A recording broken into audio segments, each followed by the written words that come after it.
Hello guys, welcome to দিদি রান্নাঘর channel. আজকের রেসিপি হলো কাতলা মাছের কালিয়া। কিভাবে এই কাতলা মাছের কালিয়া রান্না করলে খেতে হয় সবচেয়ে বেশি টেস্টি, সেটাই আমি আজ দেখাবো। জানতে সম্পূর্ণ রেসিপিটি দেখার অনুরোধ রইল। ভালো লাগলে একটা লাইক, শেয়ার, কমেন্ট ও চ্যানেলটি সাবস্ক্রাইব করে পাশে থাকা বেল আইকনটি বাজিয়ে দেবেন পরবর্তীতে নতুন নতুন আরও অনেক রেসিপির আপডেট সবার প্রথমে পেতে। চলুন রান্নাটা দেখে নেওয়া যাক। এটা রান্না করার জন্য আমি 6 পিস কাতলা মাছ নিয়ে নিয়েছি। মাছটা ভালো করে ধুয়ে নিয়েছি।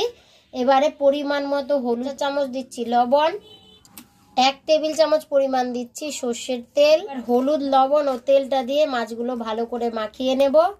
হলুদ, লবণ ও সর্ষের তেল দিয়ে মাছগুলোকে মাখিয়ে নিয়েছি। এদিকে পেঁয়াজ, কাঁচা লঙ্কা, আদা, রসুন সব ছুলে জলে ধুয়ে নেব, সেই জন্য জলে রেখে দিয়েছি। রান্নাটা আমি ওভেনে করব, তাই ওভেনে একটা কড়াই বসিয়ে কড়াইটা ভালো করে গরম করে নিয়েছি।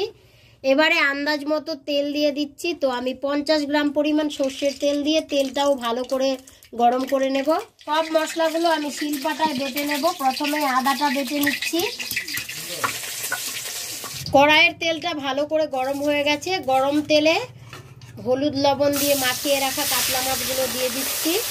মিডিয়াম আঁচে মাছগুলোকে 2 মিনিট ভেজে নিয়েছি। প্রথমবার একবার উল্টে দিচ্ছি। এভাবে 2 মিনিট পরে পরে উল্টে টোটাল 10 মিনিট সময় নিয়ে মাছগুলোকে ভেজে লালচে কালার করে নেব।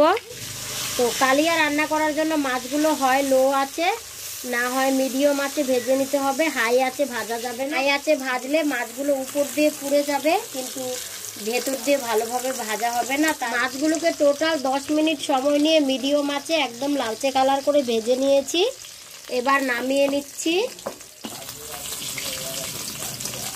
মাছগুলো নামিয়ে নিয়েছি। মশলায় আমি শিলপাটায় বেটে নিয়েছি।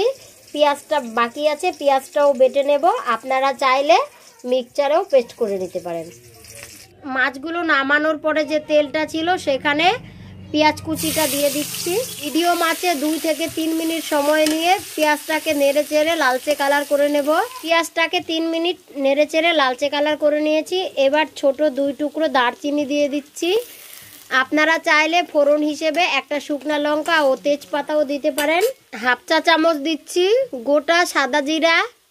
30 সেকেন্ড এইভাবেই নেড়ে চেড়ে নেব। 30 সেকেন্ড নেড়ে চেড়ে নিয়েছি। এবারে মশলাগুলো দিয়ে দিচ্ছি। 1.5 চামচ পরিমাণ দিচ্ছি কাঁচা লঙ্কার পেস্ট, 1.5 চামচ জিরার পেস্ট, 2 চামচ পেঁয়াজের পেস্ট, 1.5 চামচ আদার পেস্ট, 1 চামচ রসুনের পেস্ট।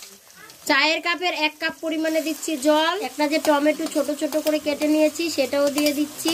সামান্য পরিমাণে দিচ্ছি হলুদ গুঁড়ো, 1 চা চামচ পরিমাণ দিচ্ছি লবণ, 1 চা চামচ পরিমাণ দিচ্ছি লাল লঙ্কার গুঁড়ো, 1 চা চামচ পরিমাণ দিচ্ছি মিট মশলার গুঁড়ো। মশলাটাকে ভালো করে 3 থেকে 4 মিনিট সময় নিয়ে কষিয়ে নেব। আর মশলাটাকে খুব ভালো করে কষিয়ে নিতে হয়। আর এদিকে 5 টাকা দামের একটা গোটা গরম মশলার প্যাকেট নিয়েছি। গরম মশলাটাকে জল ছাড়াই গুঁড়ো করে নিতে হবে। 2 মিনিট মশলাটা কষিয়ে সামান্য পরিমাণে চিনি দিয়ে দিচ্ছি। এবার আরও 2 মিনিট এইভাবে অনবরত নেড়ে চেড়ে কষিয়ে নেব। 4 মিনিট মশলাটাকে আমি খুব ভালো করে কষিয়ে নিয়েছি।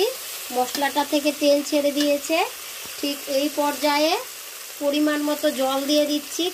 মিডিয়াম ঝোলের থেকে একটু কম ঝোলে কালিয়াটা রান্না করলে খেতে বেশি ভালো হয়, তাই আমি সেই আন্দাজে জল দিয়ে ঝোল করে নিই। এরকম একটা কাপের 1.5 কাপ পরিমাণ জল দিয়ে দিচ্ছি। আমি 500 গ্রাম মাছের জন্য 500 গ্রাম পরিমাণই জল দিয়ে দিয়েছি। হাই আছে 5 মিনিট সময় ফুটিয়ে নেব। এদিকে যে গরম মশলাটা জল ছাড়াই গুঁড়ো করে নিয়েছি সেই মশলার গুঁড়োটা দিয়ে দেব। 5 মিনিট ঝোলটাকে হাই আঁচে ফুটিয়ে নিয়েছি। যখন এরকম টক বগিয়ে ফুটে উঠবে তখন ভেজে রাখা মাছগুলো দিয়ে দিতে হবে। আমি কাতলা মাছেই করছি, আপনারা চাইলে যে কোনো মাছেই এই কালিয়াটা রান্না করতে পারেন। আমি 500 গ্রাম মাছের কালিয়া তৈরি করছি। মাছগুলো দিয়ে আরও 2 মিনিট কুক করে নিয়েছি। একদম সামান্য পরিমাণে গরম মশলার গুঁড়ো ছড়িয়ে দিচ্ছি। এবার হাই আছে আরও 3 মিনিট কুক করে থকথকে হয়ে যাবে, তখন নামিয়ে নিতে হবে। হাই আছে আরও 3 মিনিট আমি কুক করে নিয়েছি। তো কাতলা মাছের কালিয়াটা রান্না করা আমার একদম কমপ্লিট হয়ে গেছে। এখন নামিয়ে পরিবেশনের পালা। আমি কালিয়াটা নামিয়ে নিচ্ছি। গরম গরম ভাত, রুটি বা পরোটার সাথে খেতে জাস্ট জমে যায়।